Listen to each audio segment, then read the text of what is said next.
Okay, let's call this meeting to order. It's Wednesday, November 14th, 7:01.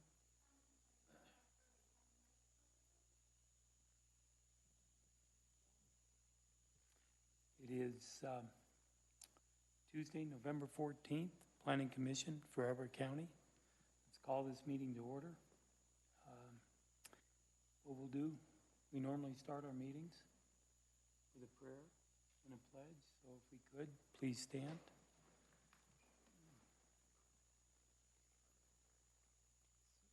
Do we have anybody doing prayer? Anybody? Okay, I guess I'm selected. All right.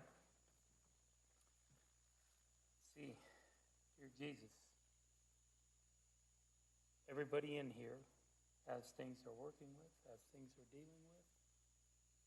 Across the country, we have things we're working with. Across the nation, across the world. We ask you that you look at everybody's needs and everybody's intentions, even those who don't believe in you, to help them in every way possible. With that, in Jesus' name we pray.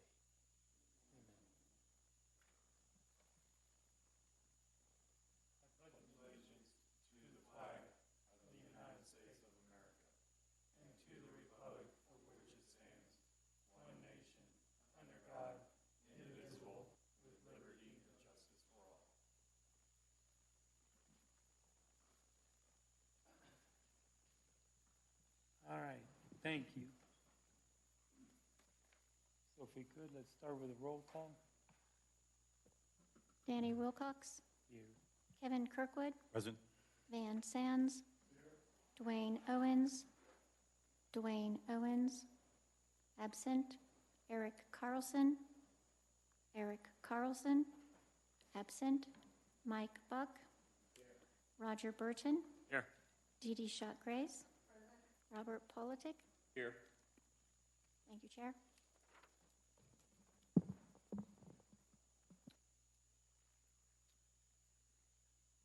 Okay, have a quorum. All right, next. Silence the cell phones. Staff report. You guys have anything? As the last planning commission was before the board meeting, there's been no new action since the last meeting. And there are no consent agenda items. Good evening, everyone, though. We would like to welcome Robert Politic as the newest planning commissioner. He was appointed by the BOCC last month and will finish Peter Hogendijk's term. We didn't have an opportunity to introduce him at the last meeting, so we'd like to today welcome, and we're glad to have you here. Thank you for your service to the county. Thank you. Robert, thank you. Okay, we got that now. However, we also have another announcement. I believe, Roger, are you okay with this? Okay. Roger is, actually he's retired and going to go travel and going to go many places. Enjoy life. And Get away from the winter. yes, so I believe this is your last meeting? No, I'll be the second one in December. Okay, good. Okay. The last one in December, whatever that is. The first one's the 5th. I can't be there. Then 2 weeks after that, I'll be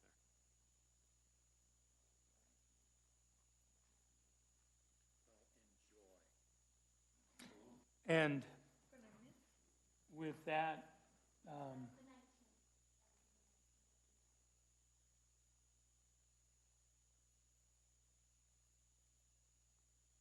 there's someone coming up the stairs.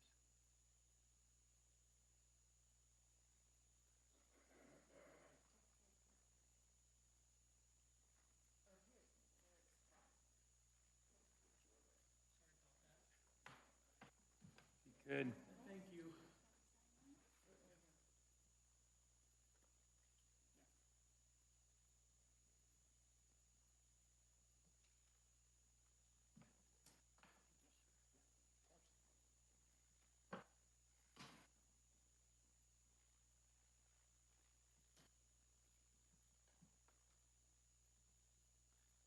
For the record, we'll show Dwayne in attendance. Oh, no, don't worry. Thank you. Tardy. Okay.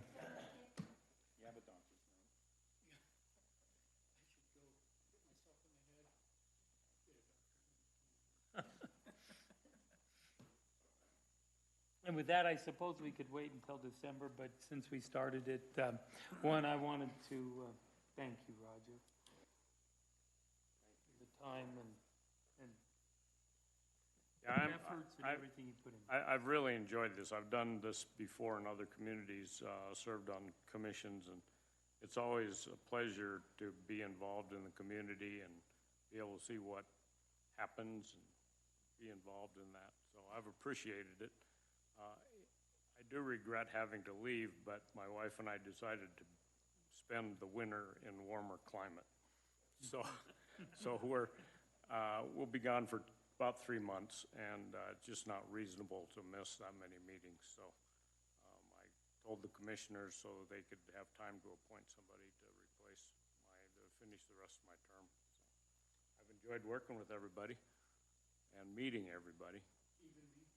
Even you, even though you're late.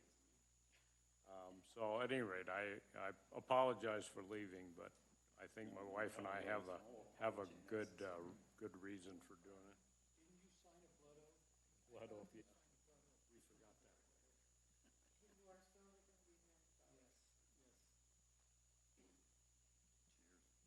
Yeah, Roger, thanks. Okay. Next part, consent agenda. I assume we have nothing there, correct? No items on the consent agenda. Next are citizen comments unrelated to the application. I don't see anybody in here, so we can get on with things. We don't have any meeting minutes to approve, so we'll go right into the public hearing process. And I'll quickly go over this. You've been through this before. I can remember last time you were here. So what this is about, we're a quasi-judicial group. We're here to judge your application. And in this case, it's an SUR amendment. We judge it based on the codes and the ordinances that we have and some resolutions, depending on the rules that are out there. So we look at it, we can vote 3 ways. We can vote to approve, deny, or approve with conditions. Now, when I say approve those three items, when we vote that way, all it means is that we're recommending one of those 3 things to the board. Okay, so we have no authority to limit, govern anything in this group. So the process goes as such. First, we'll have staff present your SUR amendment, okay? Then we'll ask you to enlighten us more, okay? And then after that, we will look to the audience, which I see no one at this point, as compared to the last time. I see no one out there. So we'll ask for citizen comments. And then at that point, we'll go back and try to answer the questions that were brought up. Then us as a group will ask you questions, kind of finalize it, and then we will vote. Okay? So, with that, if we could start, please. All right, good evening, commissioners. My name is Danny Klebaner, and I am a planner here for the Community and Economic Development Department at Elbert County. Tonight we will be hearing the Healing Pines SUR amendment, which is case number SUR-23-43. Here's the background for the case. It's about an amendment to a special use by review for a group living, group home, which is residential land category. It would be a special use, or it could be classified as a rehabilitation center, institutional land use, also a special use. And the ask is to add what is essentially an accessory dwelling unit with a gym. The primary use is the Healing Pines Recovery Center that takes place 7 days a week with up to 8 rehabilitation residents and up to 4 staff on site. The SUR amendment is for the addition of a 40 by 80 barn dominium that will have a gym and 2-bedroom apartment to support the existing group home Healing Pines Recovery Center.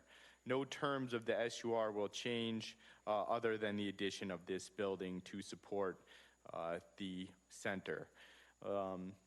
And the location for this is 5550 County Road 124 in Elizabeth, Colorado 80107. Paul Leafstead is the applicant, and Christy Leafstead is the property owner. The pre-application meeting for this was held in December in 2022. Community meeting was held in May of this year, and the formal application was submitted July 26th. And here we are today, November 14th, for the Planning Commission. A Board of County Commissioners meeting is scheduled for December 13th. All noticing for this project complied with Elbert County zoning regulations, 14-day advance notice with the posting in Ranchland News, the on-site sign posting, and quarter-mile radius mailing. Here is the location of the center between County Road 17-21 and Elbert Road between Elizabeth and Kiowa, south of Highway 86. Here's a look at the zoning map. As you can see, everything surrounding is agricultural, roughly 40-acre parcels. To the north, a 40-acre parcel with a residence. South, another agriculture parcel with 40 acres, residence there, and to the east and west, agricultural parcels, a larger parcel to the west, a 79-acre parcel with a resident. And outlined there is the subject property. Here's a quick look at the aerial map, and as you can see, Pines is aptly named because of all the pines there to the west of the property, and we'll get a closer view here. All the development of the property is to the north side there, with the barn, existing barn and sports court also shown, and you can see the main residence there. So the use details for this project is an additional building to meet staff and client needs, which include additional space for therapy sessions. One-on-one therapy sessions will be more private and professional, conducted outside of the main house. It'll be a change of scenery there. Then we'll have a gym and multi-use room for year-round activities. This will be especially helpful to the center during the winter months because winter weather conditions restrict people's abilities to engage in physical fitness and activities without leaving the grounds. And the gym will have a sports court, a pickleball potentially, and weightlifting area. And then there will be a sleeping quarters for a live-in staff member. This staff member provides additional support to the residents of the recovery center if needed. Some additional use details. The building will have its own septic system. They've already done soil testing, but this will still be permitted by Elbert County Public Health. The new structure will primarily be used by residents from 8 a.m. to 6. The existing staff and clients will not change from what was approved in the original SUR. The existing number of vehicles will not change from the original SUR, and the commercial well permit will not change from the original SUR. They have a commercial well permit that allows for 1 acre foot of groundwater per year. Here's a quick look at the site plan. It's a little bit hard to see, but to the east side in this picture, you can see the main residence drive out to the the new building and this fire turnaround.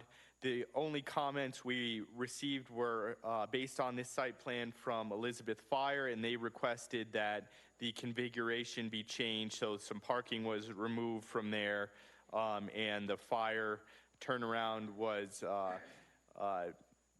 basically the gravel portion was enlarged a little bit. Overall, no major changes throughout the referral process, though. Here's a look at the building elevations, potentially what the building could look like. As you can see, it's a two-story building that half of it's open for the sports area, and then the other half will have the bedrooms there. So this application was sent out for referral, and there are no objections or outstanding referrals, questions, or revisions from the referral agencies. These were the agencies that responded to us. So the planning referral response was, other than an additional building, the terms of the SUR are to remain the same. The well permit will not change. Just be cognizant of additional water use. Typically, a household will use about 0.3, maybe 0.4 acre feet of water per year, so the 1 acre foot should still be sufficient even with an additional building, especially with no change in residents. The building will be built to commercial standards, which means licensed contractors will be responsible for pulling the permits, and no additional employees will be on site. Benefit of this to neighbors could potentially be that trips to and from the site could be reduced with additional space for on-site activities and programming.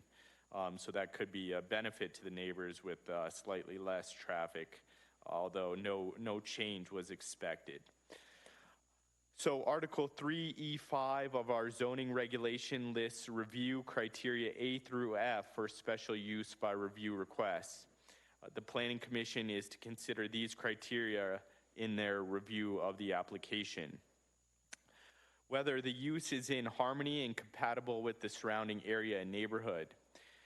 This special use by review amendment request is to add an accessory structure to the primary approved special use as a group living or drug and alcohol rehabilitation center, which required previous special use approval. While the proposed use is different from the traditional agricultural uses of the surrounding properties, it also provides services to the county residents and others.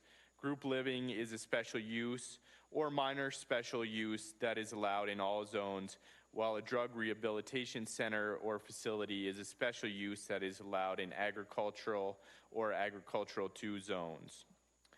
So in that way, it is compatible. B, whether the use will have an undue burden on the available infrastructure. Healing Pines Recovery has a driveway that connects to County Road 124. This is a private drive that grants access only to the subject property and one other property to the south, or north, excuse me. There is no infrastructure in the area that is affected by this proposal other than County Road 124. And this adjacent county road is not anticipated to be burdened by this proposal. C, whether the use will unduly increase traffic congestion or burden the existing road system. The use will not increase traffic congestion or burden. Elbert County Public Works reviewed the application materials and had no objections to the proposal. A burden on the roadway system, therefore, is not expected, and no physical improvements were required. The Elbert County Public Works Department reviewed this SUR application previously, and during that review, everything was addressed. D, whether the use will cause significant air, odor, water, noise, or light pollution. The use should not cause any significant pollution. These uses of this building are very similar to any accessory dwelling unit that is allowed by right in the agricultural zone, and this should be very similar to those and no additional pollution will be caused. E, whether all sanitation requirements will be met. All sanitation requirements should be met, and Elbert County Public Health will issue the final septic permit at time of building permit, and the addition of a septic permit to support this should be sufficient. And F, whether the use will be adequately landscape buffered and screened. It will actually be behind the main residence, so there shouldn't be too much additional visual disturbance to the nearest neighbors. And again, it's very common, very similar to common accessory dwelling units in the area. It's not anything so different than other residences around or barns. And G, whether the use will otherwise be detrimental to the health, safety, or welfare of the present or future inhabitants. This should not be detrimental. There was a clause in the previous SUR that if there were legitimate complaints about the business, they could be shut down. And in the 3 years since the original SUR, we have received very few complaints. There was one complaint at the community meeting about somebody walking around outside and noisily talking on the phone, and that was addressed. And other than that, I think the SUR has been performing very well. Obviously, it only takes one incident to kind of spoil the bunch, but so far it's been very well taken care of, and the rules have been followed. And H, whether supplemental standards are met for specific uses. And supplemental standards for this project are generally consistent with the ADU rules, or accessory dwelling unit rules, and that those rules are applicable for this and being enforced in terms of setbacks and other requirements for the ADU, water requirements, etc. So our findings, Elbert County Planning recommends the Planning Commission to recommend approval to the Board of County Commissioners for approval of the Healing Pines Special Use by Review Amendment, case number SU-23-43, and it will be subject to the following conditions. They will be required to remove the public hearing sign within 7 days of a decision from the Board of County Commissioners. It will not become effective until all fees are paid and the exhibit is recorded, and recordation must occur within 180 days of County Commissioner approval. And finally, the structure must be permitted by the Building and Fire Department.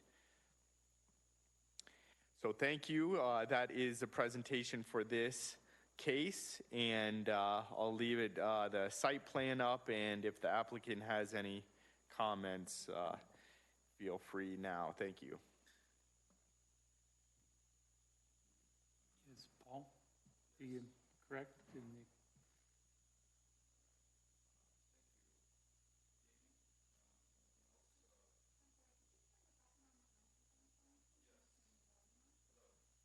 Hello, hello. Okay, all right, thank you. Yeah, this feels a lot different than it did the first time, so that's kind of a relief coming in here. Yeah,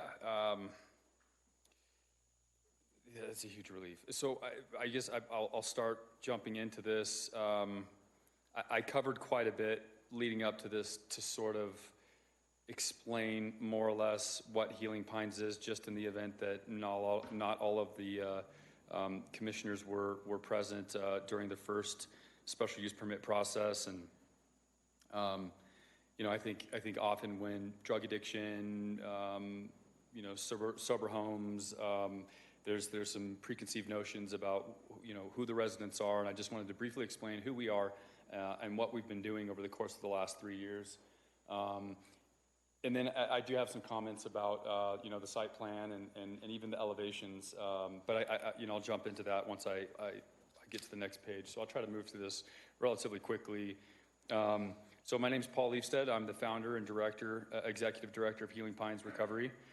Healing Pines is licensed with the state of Colorado as an ASAM 3.5 residential treatment center for adult men. We're also accredited with the Joint Commission, which is a national accrediting agency for hospitals and other types of facilities in the behavioral health and mental health field. HPR is a 30-day inpatient care center staffed with an executive director, medical director, clinical director, licensed therapist, house managers, and clinical technicians. Programming for our clients consists of treatment 7 days a week with a variety of treatment modalities. Some examples: group therapy, one-on-one, cognitive behavioral therapy, dialectic behavioral therapy, equine therapy, mindfulness activities, Pilates, art therapy, music, and outdoor experiential therapy. Not experimental, but experiential.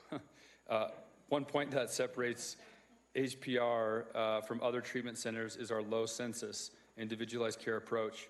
The average census for a treatment center in the state of Colorado is 50 patients. They go all the way up to 210 patients. The closest treatment center size to us with census is 20 patients, and that's up in Steamboat. We serve 8 men at a time. This allows us to be more selective with who gets into our program. Motivated individuals create a healthier environment to heal. Clients who come to our program have been medically cleared from a detox program and are stable. We are known in the recovery community as a high-end treatment center specializing in customized care. Our clients tend to be higher functioning people. Not to say these are the only people we allow, this is who we've drawn. Ages 35 to 45, business owners, executives, healthcare professionals, attorneys, we've had engineers. We've seen quite literally just about every single profession you could imagine for the most part. Part of our screening process includes motivational interviewing to see if the person is motivated for treatment and is serious about being in our program. I said that I feel the need to point this out because based off of some comments from the community at during our special use permit, the first go around, there was a misconception from what I took, a misconception that our clients may be morally corrupt. This is far from the truth. These are high functioning people who have had great success in life but suffer from an illness and have sought our help and care to heal and come to our quiet, secluded environment to build a foundation so they can go back to life clean and sober. Over the past 3 years of operating, and I'm leading into why we're doing this, over the last 3 years of operating, we have collected data and input from staff and clients. We are always seeking ways to enhance our program to best serve our clients and for our organization to support staff. We combine holistic and outdoor activities with evidence-based psychoeducation for a well-balanced program. During the spring and summer months, we are outside on the 40 acres every single day, hiking on our trails, throwing discs on our disc golf course, playing pickleball, basketball, volleyball, etc. Physical health and well-being are a core component of our program. During the winter months, we have found that our clients struggle not being able to participate in many physical activities. During these years of operations, so that's one point, during these years of operation, our clinicians have found it increasingly difficult to meet with our clients for individual sessions due to a lack of office space. In the spring and summer, to counter this issue, our clinicians will go out for a walk with the client for their individual session because the group room or office space are taken. In the winter months, often we do not have this option. Obviously, it's snowy and cold out here, especially last season. Many conversations in our setting are private. Sharing an office space for an individual session is just not an option. We have also had instances where staff has been snowed in. So this last example, we've had instances where staff has been snowed in during a storm and stayed the night at the ranch due to hazardous driving conditions. These 3 points are what led us to the following resolution. So Healing Pines would like to build an additional structure to meet our staff and client needs. It will meet internal safety concerns as well as provide adequate office space needs, a space for gym, multi-use year-round activities, and sleeping quarters for a live-in staff member. In adding the structure, we do not need to modify staffing or client census, only expand usable space and office space to better serve our population of clients. There's no financial gain for Healing Pines as an organization. This project's sole purpose is to better serve and support our clients and staff needs. The 3 ways this structure will be broken out. So there is the main gym use, multi-use space. That is a gym space where we can do our physical fitness programs on site. This will also allow clients to engage in physical activities year-round. I then speak about weather conditions which restrict our ability to engage in physical fitness. Fitness is a core component of Healing Pines. Sorry to be redundant here. But they will have access to the fitness classes, weight training, and play sports in the winter months. This will have a positive impact on programming and overall mental health of our clients. The next section of the structure is the office space. So there will be 3 offices and then a group room. So for the 3 years HPR has been open, we've noticed in the winter months, I went over this. So we'd like to build this office space for group therapy, individual therapy, and also just individual therapist space for our therapists. Currently, they share an office space, and it's just been challenging to break that up and do individuals.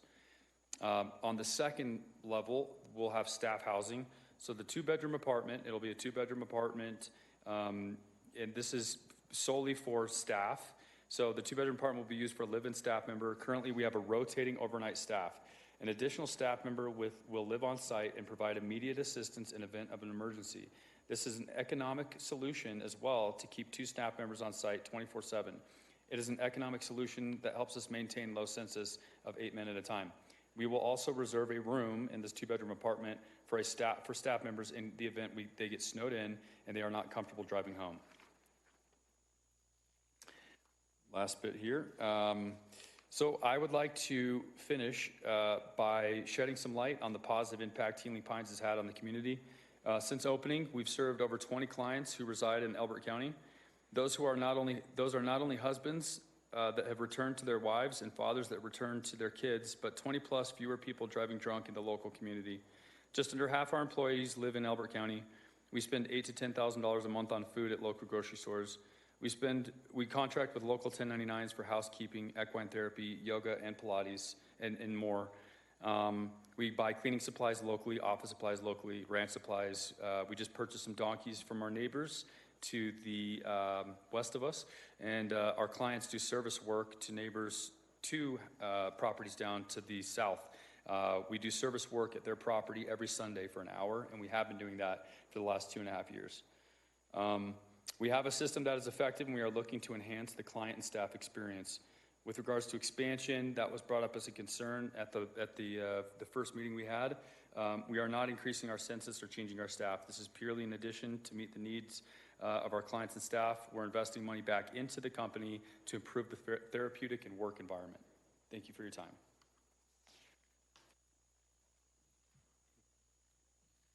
Thank you. All right, seeing we have no folks out there, so first thing, go around the horn. Your questions? We'll go around. You good, Dwayne?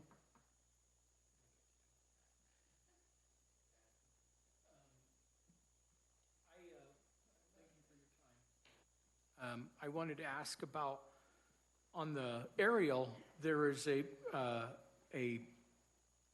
shed-like structure that's kind of about where the circle is, the access circle that, so if you look at about 80 feet, it's probably a little southeast of that, but is that going to be too close to that structure, or?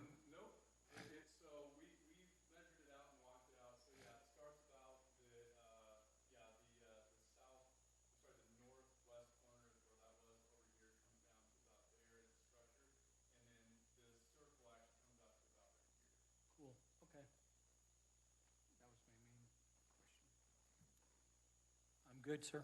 Good. Go ahead. I was just looking at the layout as well, and I'm good. I just have some general questions. For firefighting storage, do you have a tank or a cistern or? Yes, so Kara with Elizabeth Fire, I want to say it's a 13D fire suppression system. So it's what we have in the house right now. So we will have the exact same system in the new structure. So it'll be direct pumping from the well, not a It will be a storage tank. Separate storage tank. Couple, maybe 2,000 gallons, something like that. I was just curious. Maybe more. Okay. All right. 2,500. Okay. And then I don't know what size pump it is, but yeah. So It meets the standards. I just didn't know about storage because Yep. direct pumping is difficult. When I was out there driving the site, there's an RV type of building there. Is that where that staff person stays now? Yes. And yes. so will that continue to be used? No, it would not. For the residents, are they voluntary or required to be there? No, it's all voluntary. Yeah, if someone's court appointed, we do not accept them. Okay. We're very selective with who we let in our program. So I'm assuming that they arrive by private vehicle, but somewhere in the documentation, you said they're not allowed to have use of their vehicles while they're in the program? Is that correct? Correct, yeah. So we have an office in the town of Elizabeth, and when someone comes into our program, they're dropped off. If they do have a vehicle, we've had 2 people bring a vehicle out. Otherwise, they get dropped off, either Uber or family member, usually a family member. And then we do blood alcohol, breathalyzer, urine analysis. We do all the screening at the office, and then we bring them out to the ranch. Oh, cool, okay. That's all I had. Those were just questions that came to mind when I was going through the information. Thank you. You're welcome, thank you. So I have a couple other questions. Building on what Roger was asking, whether they're state mandated or not, is the facility a locked facility? No, it is not locked. Okay, so wide open pretty much all the time? Yes. So they can leave on their own accord. We have never had anyone leave. We've had 2 people leave against medical advice. It's a cordial situation. It's like, hey guys, I'm ready to go home. And these both happened during the winter months, and it was just, they were like, I feel cabin fever or whatever, I'm ready to go home. And we signed some documents, they signed the document, and then typically we take them to the office, and then someone will come out and pick them up. Got it. So I counted 6 or 7 staff in your report, and you said you had about 8 clients that on average. So total I have about 15 staff members. Okay. And so a typical household is 5. So you've got a few extra on top of that, probably the moral equivalent of 3 households. You're probably at the edge of what the water requirement is. But as you're looking at that, so the next level above that is how are you maintaining your ag status? Well, just based off of, all of the calculations that the water district gives us when we put the numbers in, we fall well below. I mean, not well below, we're below, and we're within we also have a meter that was required to be installed. So we're within the requirements for our use, and that's not going to change with the structure. So you're within the 1 acre foot? Yes. And then the ag status? We are no I heard longer. you got the donkeys, so We do. that's a good start. You get the It is manure. a good start. Apparently, that's not enough, Yeah. and I didn't know that. So we are no longer. We no longer have the ag status, like the benefits tax wise. I believe is my understanding. Yeah, the assessor sent us a letter. Yeah, there's even one of the neighbors there has an ag property but is considered residential. So you have to really be active with your ag to be maintain that status. That's more assessor related, so we don't handle so many questions about that. But yeah, even one of his neighbors doesn't have ag status. One of his direct neighbors, and you kind of assume everybody would have ag status out there with 40-acre parcels, but not necessarily. I also know that the county goes around and counts fresh poop piles and trees, if that's a part of what your ag status is for. So, but yeah, I understand that there's tax considerations associated with it. I was more interested in the water associated with it. So if you're going to be in ag, you're going to spend more on the water side. You're going to water the donkeys or whatever else you've got going on in the space. So Donkeys. I mean, really, we don't have landscaping plants. We have a drip system for right around the house, and that's it. got it. Okay. That pretty much covers the questions I had. So one last question though. In the future, can we get a copy of the original SURs as part of the packet? I didn't see that in there. Yeah, it was part of the packet. I didn't see it. I must have missed it. But thank you. Thank you.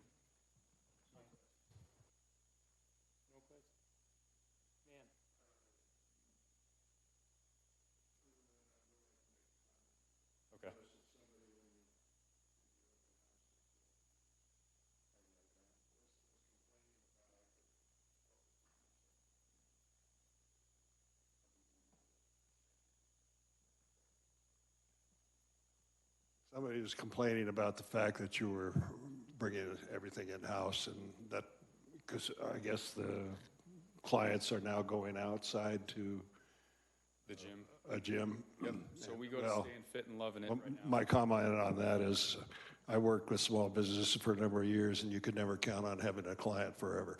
It's very true. Yeah. And in fact, in our line of work, we hope they're not clients for very long.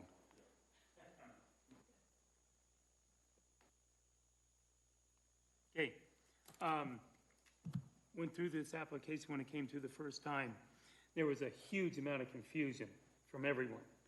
And I don't see the sheriff out here, and I don't see about 50 other people complaining about this, because there was some confusion as to what this site actually was. And they were confusing it with what I would call well, we used to call them hot houses. And it was a dumping ground for every alcoholic, drunk, homeless, whatever, drug-addicted individual that we would take and dump somewhere because nobody could take them. And at the point when you came forward and tried to get this center going, there was a lot of people that had that in their minds, and that's what directed a lot of people to kind of comment, to the degree even our sheriff.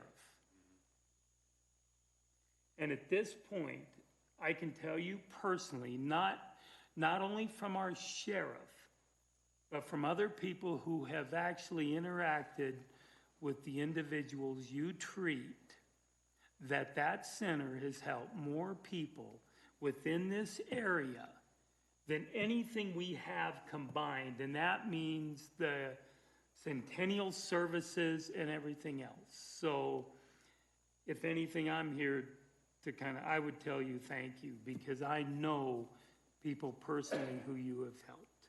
Thank you, Danny. That means a lot. So, and I went through the first application, and it was a pain in the rear. Yes, it was. It was. And I did a lot of research on your setup, and there aren't a lot around, but everyone is really successful. So, okay. I thought it was a beautiful, It is, you guys, it is one, and anyway, I said enough. Thank you so much. So, with that, okay, have a vote? I make a move that we accept this SUR 23-43 and submit it for approval to the county commission. Second? Okay. All in favor? Aye. Aye.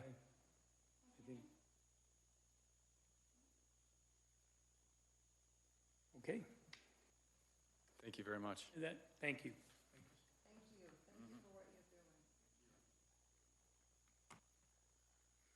you're doing. Not to be in a hurry, but I move we adjourn. You know what? Good with me. All right, we're adjourned. Thank you. Yeah.